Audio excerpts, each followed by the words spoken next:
Hello students, last lecture में हमने आपके साथ शेयर किया था कि ऑप्शनल को कैसे चूज करें। उसी क्रम में आज का जो लेक्चर है, लोक प्रशासन का रोल कैसे सिविल सर्विसेज में बहुत ही फ्रूटफुल, बहुत ही लाभदायक है। मैंने लास्ट लेक्चर में बताया था कि एक्सपर्ट की क्वालिटी, मैं अपने बारे में आप लोगों को बताना चाहता हूं कि पिछले 22 सालों से मैं लोक प्रशासन, संविधान एवं शासन प्रणाली के विशेषज्ञ के रूप में एक छोटा सा योगदान आप जैसे स्टूडेंट्स के सिलेक्शन में दे रहा हूं। छोटा इसलिए मैं कह रहा हूं कि वास्तव में 80% वर्क आप करते हो। 80 क्या, मैं तो 90% क्रेडिट आपको देता हूँ। लोग मुझसे कहते हैं सर आपके पढ़ाए हुए बच्चे IAS PCS बने। मैं कहता हूँ गलत। वे बच्चे चाहे वो मुखर्जी नगर के हो या दिल्ली, इलाहाबाद, कहीं के हो, उन्होंने वास्तव में खुद प्रयास किया। मैंने तो उनको सिर्फ एक छोटा सा रास्ता बताया कि आपको कैसे इस विषय से सफलता प्राप्त करना है। तो मेरा योगदान है ही नहीं, आपका मेहनत, सब कुछ आपका है। बस चूंकि लोक प्रशासन का मैं विशेषज्ञ हूँ, तो एक जब चर्चा मैं करूँगा प्रशासनिक चिंतक का, तो एक बहुत ही मेरे दिल के करीब है। सारे चिंतक दिल करीब यार। जब आप पढ़ोगे मुझसे ना, तो आपको चिंतक से प्यार हो जाएगा। लोग डरते हैं प्रशासनिक चिंतन लब करोगे, प्यार करोगे। टेलर, फ्रेडरिक विंसलो टेलर, आप MBA की हो, कुछ भी की हो, साइंटिफिक या इंजीनियरिंग बैकग्राउंड है, तो आप टेलर से ज़रूर परिचित होंगे। और आज का जो ये चल रहा कोरोना काल में, यहाँ पे भी टेलर प्रासंगिक है। कैसे बताऊँगा जब टेलर पढ़ाऊँगा एप्लीकेशन में। टेलर का कहना था ट्रायल एंड एरर मत करो। ट्रायल एरर क्या होता है मालूम आपको? खुद से प्रयोग करना और सुधार करना। गलती और सुधार, मतलब प्रीलिम्स खुद तैयारी किया, मेंस खुद तैयारी किया, इंटरव्यू की। एक एक्सपर्ट आपको आपका जो सिलेक्शन का जो समय है ना, वो कम करता है। और अगर आप 2 साल पहले सेलेक्ट हो गए, IAS बन गए, कैबिनेट सचिव, हेड ऑफ सिविल सर्विसेज, पढ़ाऊंगा आपको सेकंड पेपर में, हेड ऑफ सिविल सर्विसेज, अगर आप 2 साल पहले, और वो 2 साल का जो टाइम पीरियड है ना, एक अच्छा एक्सपर्ट ही आपको कवर अप कराएगा। इसलिए मैं मानता हूँ कि एक अच्छा एक्सपर्ट आपके सिलेक्शन में सहायक होगा। बात करते हैं कि अपने बारे में बताया, छोटा सा परिचय दिया कि पिछले 22 सालों से मैं इस क्षेत्र में हूँ। दिल्ली, इलाहाबाद, दिल्ली में बहुत कम समय के लिए रहा, इलाहाबाद, लखनऊ में 2 साल, अन्य लगभग सभी सेंटर में पढ़ा है। इलाहाबाद से ही काफ़ी मैं पॉपुलर हूँ। लोक प्रशासन क्यों लेंगे आप, ये मुद्दा मेरे सामने है, आपके सामने है। सॉरी, मैं तो आपको बताऊंगा। सभी विषय अच्छे होते हैं। मैंने पिछले लेक्चर में बताया कि कोई विषय खराब या अच्छा इस टाइप का मेरा कोई विश्वास नहीं है। उसमें एक पॉइंट मैंने डाला था एक्सपर्ट की क्वालिटी, उसी में फोकस करने जा रहा हूँ। और साथ साथ जो इस विषय का जो पाठ्यक्रम है, वो कैसे आपके GS में, आपके पर्सनालिटी में डेवलपमेंट में हेल्प करेगा, ये देखिए। अभी आप पहला मैं बताना चाहूँगा कि प्रशासनिक सेवा में अगर आप जाना चाहते हैं, तो माय डियर, आपको थोड़ा सा प्रशासन की समझ होनी चाहिए। आप कहेंगे नहीं साहब, हम जाएंगे, ट्रेनिंग करेंगे, सीख जाएंगे, ठीक है, मैं मानता हूँ। और तमाम ऐसे छात्र हैं जो लोक प्रशासन से चयनित नहीं हुए हैं, पब्लिक एडमिनिस्ट्रेशन का ऑप्शन नहीं रहा है, एक बेहतर प्रशासक के रूप में काम कर रहे हैं। लेकिन जिसका पब्लिक एडमिनिस्ट्रेशन ऑप्शन रहा है, आप यकीन मानिए वो अन्य की तुलना में और अपना बेहतर आउटपुट देगा आफ्टर सिलेक्शन। क्यों? इसका जो फर्स्ट पेपर है वह है प्रशासनिक सिद्धांत। जब आप प्रशासनिक सिद्धांत के बारे में आप बेहतर समझोगे, तो निश्चित ही जब आप फील्ड में as a IAS IPS, as a state level की बात मैं कर लूँ, ये तो आप नाराज़ हो जाओगे, केवल UPSC की चर्चा कर रहे हैं। मैंने सुना था PCS, तो कुछ सब एक ही है यार। स्टेट लेवल में आप जाओगे तो पीसीएस, पीपीएस। जब आप प्रशासनिक सिद्धांत के बारे में, थिंकर्स के बारे में एक बेहतर ज्ञान, एक बेहतर कंसेप्ट डेवलप करोगे तो निश्चित ही जब आप फील्ड में जाओगे तो एक बेहतर प्रशासक के रूप में कार्य करोगे। है एग्जाम्पल, मेरे तमाम स्टूडेंट्स हैं, मैंने देखा है, मैं यहाँ पे नाम तो नहीं ले सकता हूँ ना, उन्होंने बहुत अच्छा, वो अच्छा काम कर रहे हैं और करते रहेंगे। ऑर्गेनाइजेशन को चलाना है आपको, तो आपको ऑर्गेनाइजेशन के बारे में जानना होगा ना। आपको हायरार्किकल सिस्टम पर सोपान क्या है, बॉस और सबऑर्डिनेट का रिलेशन क्या है, इसको आपको जानना पड़ेगा। डेलीगेशन ऑफ अथॉरिटी, ठीक, आप जाओगे सीख जाओगे कि आपके बॉस ने कहा कि मैं डीएम, आपको मैं चार्ज दे रहा हूँ, आपको ये कार्य करना है, तमाम बातें। लेकिन अगर आप पहले से जानते हो तो सो इजी। कम्युनिकेशन, सुपरविजन, मतलब एक फंडामेंटल ऑर्गेनाइजेशन को कैसे डील करना है। और उसके बाद लाइन स्टाफ, सूत्र स्टाफ, हिंदी में बोल दूँ, अन्य ढेर सारी संरचनाएं, पब्लिक कॉरपोरेशन, डिपार्टमेंट्स, इनके बीच के आपस में इंटर रिलेशन, और फिर लास्ट में यार प्रशासनिक चिंतक।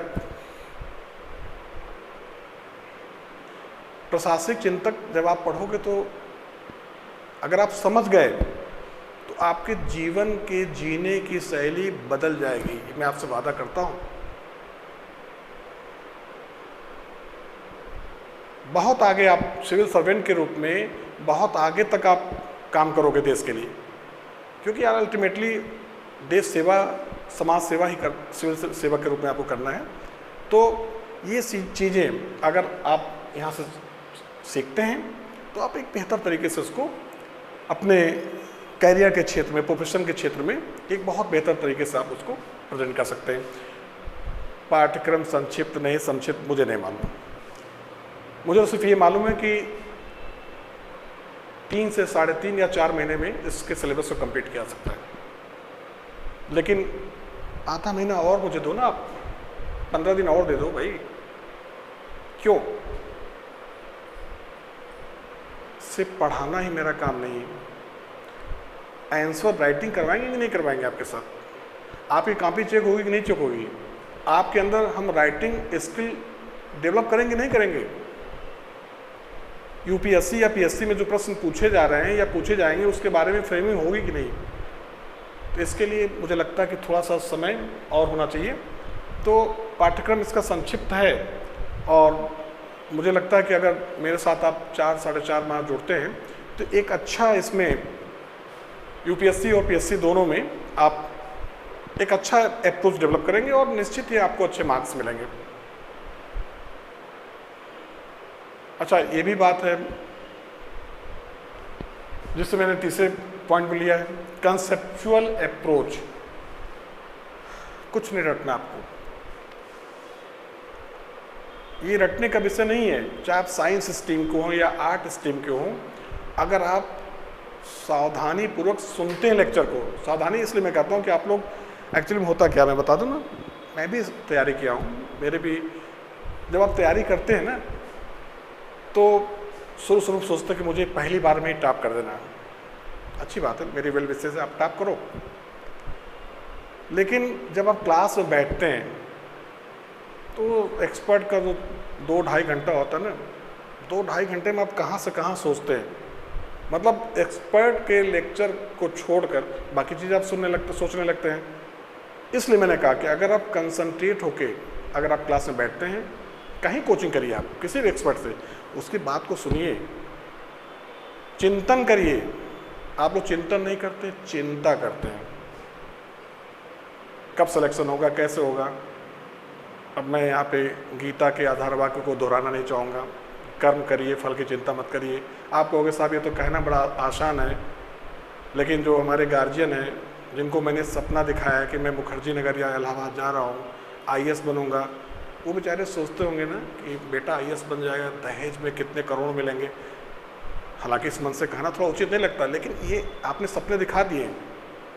इसलिए आप क्लास में कंसंट्रेट न होकर उसी उधेड़-बुन में रहते हैं, इसलिए सब्जेक्ट पे समझ डेवलप नहीं कर पाते। तो प्लीज़ जब आप क्लास में बैठें तो प्लीज वो 2 घंटा एक्सपर्ट को दे दें। फिर देखिए अगर एक्सपर्ट के अंदर क्वालिटी होगा तो आपके अंदर वो कंसेप्चुअल अप्रोच डेवलप करेगा। और मैंने किया है, बिलीव मी, लोक प्रशासन चाहे हिंदी मीडियम हो या इंग्लिश मीडियम बाइलिंगुअल, मैंने किया है। और जब स्टूडेंट के अंदर ये कंसेप्चुअल अप्रोच डेवलप होगा तो फिर वो सफल होगा, निश्चित होगा। यह विषय क्यों पॉपुलर है? डे बाय डे ये पॉपुलर होता जाएगा। कहा भी गया है कि जो विषय चैलेंजिंग या जो व्यक्ति वही महान होते हैं जो चैलेंज फेस करते हैं। तो चैलेंज आएंगे, कुछ क्वेश्चन ऐसे बनते हैं जिसके सॉल्यूशन ढूंढे जाते हैं, बताए जाते हैं, फिर आगे बढ़ेगा। क्यों? क्योंकि इसका 2/3 हिस्सा जीएस का सेकंड पेपर कवर करता है। आप पूछेंगे, मैं ये मान के चलता हूँ आप एकदम नए स्टूडेंट हो, तो आप पूछेंगे सर कैसे? तो शासन प्रणाली आप देखेंगे। अब ये मैं यहाँ नहीं बताऊँगा कि भारत में फेडरल सिस्टम है, 3 टाइप ऑफ गवर्नमेंट्स है, sorry, union government, state government, local government भी है। लोकल गवर्नमेंट के बारे में तो पबाइड में मैं बहुत डिटेल बताता हूँ। लोक प्रशासन में 73वें और 74वें संविधान संशोधन के साथ साथ इनके बीच की जो रिलेशन है, और यूपीएससी में जो न्यू लोकलिज्म, नौ स्थानिकतावाद है, उस पर बहुत डिटेल आपको बताया जाएगा। तो पेपर सेकंड में जो शासन प्रणाली है, केंद्र सरकार मीन्स प्रेसिडेंट, प्राइम मिनिस्टर, इनके बीच का इंटर रिलेशन, संबंध, अंतर संबंध कहते हैं हिंदी में, सॉरी, प्लस आ जाइए फिर आप साहब secretariat system, that is British legacy, केंद्रीय सचिवालय, कैबिनेट सचिवालय, पीएमओज, प्रधानमंत्री, अब कहेंगे पीएमओज, प्रधानमंत्री सचिवालय, अब पीएमओज हो गया। कैसे हो गया बताऊंगा। और बहुत ही डोमिनेटिंग है। ये भी प्रश्न पूछा था क्यों डोमिनेटिंग, ये आपके जीएस में है, उठा के देखिए सिलेबस आप। सचिवालय व्यवस्था, मंत्रालय और विभाग के बीच संबंध। फिर आइए इसी शासन प्रणाली में राज्य स्तर पे राज शासन प्रणाली, राज्यपाल, मुख्यमंत्री, बहुत ही विवादास्पद पद है राज्यपाल, गवर्नर। यूपीएससी में पूछा गया है, आज मैं बहुत डिटेल नहीं चर्चा करूंगा, कि राज्यों का राज्यपाल 2-2 ताज पहनता है। क्या है बताया जाएगा, जीएस में पूछा सकता, वही सिलेबस है। इनके बीच के संबंध आप देखिए। तो फिर राज्य स्तर पे राज्य सचिवालय, स्टेट सेक्रेटरीट, और वहाँ पर कैबिनेट सचिव, यहाँ पर चीफ सेक्रेटरी, इनके बीच के रिलेशन। फिर सेंट्रल गवर्नमेंट है, स्टेट गवर्नमेंट है, तो बट नेचुरल है यार, एक घर में अगर 2 भाई रहते हैं तो एक बड़ा एक छोटा कुछ डिस्प्यूट होता है कि नहीं होता है? अच्छा नहीं होता है। फिर तो भाई आपकी रामायण वाली फैमिली है, आदर्श राम, लखन, भरत, शत्रुघ्न होता है। तो सेंट्रल गवर्नमेंट बड़ा भाई, स्टेट गवर्नमेंट छोटा भाई, उनके बीच के डिस्प्यूट्स। और खासकर तो इस पैंडेमिक में, कोरोना जैसे आपने नाम दिया, पिछले 2 साल से ये तो हर जगह डिस्प्यूट है। हस्बैंड वाइफ पे डिस्प्यूट्स है, कहाँ डिस्प्यूट्स नहीं है। नहीं, मेरा नहीं ऐसा कोई डिस्प्यूट्स है, लेकिन है, समस्या हर जगह पे है, ठीक है। तो ये सारे डिस्प्यूट्स हैं। तो सेंट्रल स्टेट रिलेशन आपको बताया जाएगा काफ़ी बेहतर तरीके से। और इसमें जो न्यू ट्रेंड्स चल रहे हैं, मतलब अब भाई सीधे 3 रिलेशन आप संविधान में पढ़ते हैं, एडमिनिस्ट्रेटिव, लेजिस्लेटिव और फाइनेंशियल। लेकिन यूपीएससी पूछता है न्यू ट्रेंड्स, उसके बारे में भी चर्चा करेंगे जीएस में भी। फिर आप देखिए इसका फाइनेंशियल जो एडमिनिस्ट्रेशन है, पब्लिक एडमिनिस्ट्रेशन का, और सेकेंड पेपर मैनेजमेंट, आपका पूरा जीएस में देखिए उठा के सीएजी से उठाकर पूरा बजट, मतलब वित्तीय प्रशासन और प्रबंधन भी आप यहाँ पाएंगे जीएस में। मैं जीएस की बात कर रहा हूँ। फिर पेपर सेकंड का अन्य जो मुद्दे हैं, लोकल गवर्नमेंट, स्थानीय शासन, पीछे आगे मैंने चर्चा किया था पीछे, sorry, local government, local body, civil services activism, सिविल सेवा, सक्रियतावाद, रोल ऑफ मीडिया, नागरिक अधिकार पत्र, सिटीजन चार्टरशिप, आरटीआई सूचना का अधिकार बहुत परेशान करता है ब्यूरोक्रेसी को। आपके जो ब्यूरोक्रेट्स हैं ये इससे बहुत ही परेशान रहते हैं। आरटीआई पॉजिटिव नेगेटिव सब कंक्लूड करेंगे प्रशासन पे, जनता पे। तो ये सारी चीज़ें हैं जो आप कह सकते हो, और भी ढेर सारे मुद्दे हैं जो इस विषय का जीएस पेपर सेकंड में बहुत मेजर रोल है। प्रशासन में सुधार, so many things. Paper fourth का आप देखेंगे तो दो चीज मैं देखता हूं, सत्यनिष्ठा, इंटीग्रिटी। तो है क्या इंटीग्रिटी, अब यहां बताने का समय नहीं, आज तो हम सिर्फ यही फोकस कर रहे हैं कि लोक प्रशासन ही क्यों। लेकिन आप बहुत ही सुनते, आप कहते हो वो भ्रष्ट है, भ्रष्टाचार शब्द यूज करते हैं। तो lack of integrity is known as corruption. सत्यनिष्ठा का अभाव ही भ्रष्टाचार है। और माय डियर, केस स्टडी जो आता है ना, अगर आपको लोक प्रशासन का सैद्धांतिक समझ आ गया, थ्योरेटिकल अप्रोच, तो आपसे बेहतर कौन लिखेगा यार केस स्टडी पेपर फोर्थ में। अगर आपने प्रत्यायोजित विधायन जो फर्स्ट पेपर में डेलीगेटेड लेजिस्लेशन, आपने प्रशासनिक कानून का बेहतर अध्ययन कर लिया, तो केस स्टडी आपसे बेहतर कौन लिखेगा। आपने साइमन का डिसीजन मेकिंग पढ़ लिया, तो आपसे बेहतर कौन बताएगा कैसे निर्णय लेगा प्रशासक।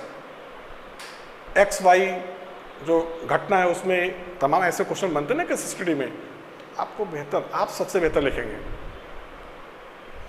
इसके साथ साथ एटीट्यूड, अभिरुचि में भी ये काफ़ी हेल्प करेगा जो टॉपिक्स आपके हैं। तो निश्चित ही आपका जीएस में दो बाई थर्ड, पेपर सेकंड में 2/3 पार्ट, और पेपर फोर्थ में भी लगभग 2/3 मानते हैं।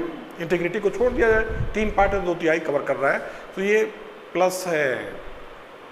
निबंध में आप देखिए, अभी शायद एक स्टूडेंट मेरे पास आया, दिखाया कि सर ये पूछ रहा है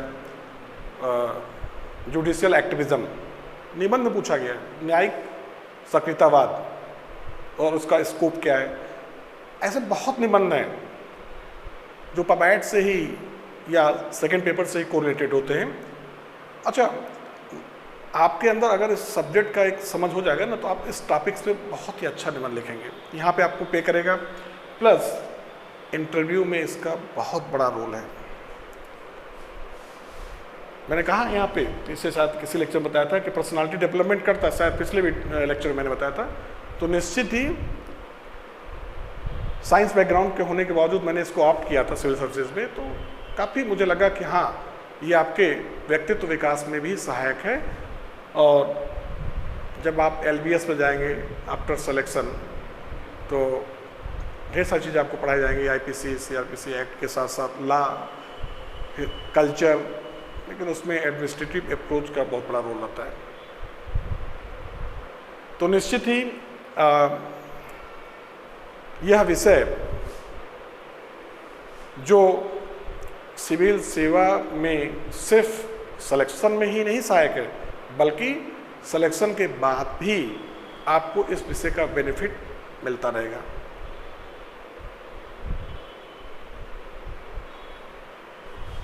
मुझे लगता है कि लोक प्रशासन के विषय के बारे में मैंने जो आज लेक्चर दिया, आपको निश्चित ही आप एंटरटेन किए होंगे। अब जो नेक्स्ट लेक्चर मैं स्टार्ट करूंगा, अब लोक प्रशासन विषय के बारे में कल नेक्स्ट लेक्चर में पाठ्यक्रम से परिचय कराते हुए, इंटरव्यू में पूछा जाने वाला प्रश्न कि लोक प्रशासन का जन्म कैसे हुआ, तमाम चीज़ें, स्पॉइल सिस्टम क्या है, पेट्रोनेज सिस्टम क्या है, सिला पोस्ट क्या है, इसके साथ शुरू करते हुए फर्स्ट टॉपिक पे हम लोग आएंगे। पहले एक परिचय देते हुए और फर्स्ट टॉपिक को हम लोग कल शुरू करेंगे। तो थैंक यू सो मच, मिलते हैं एक ब्रेक के बाद।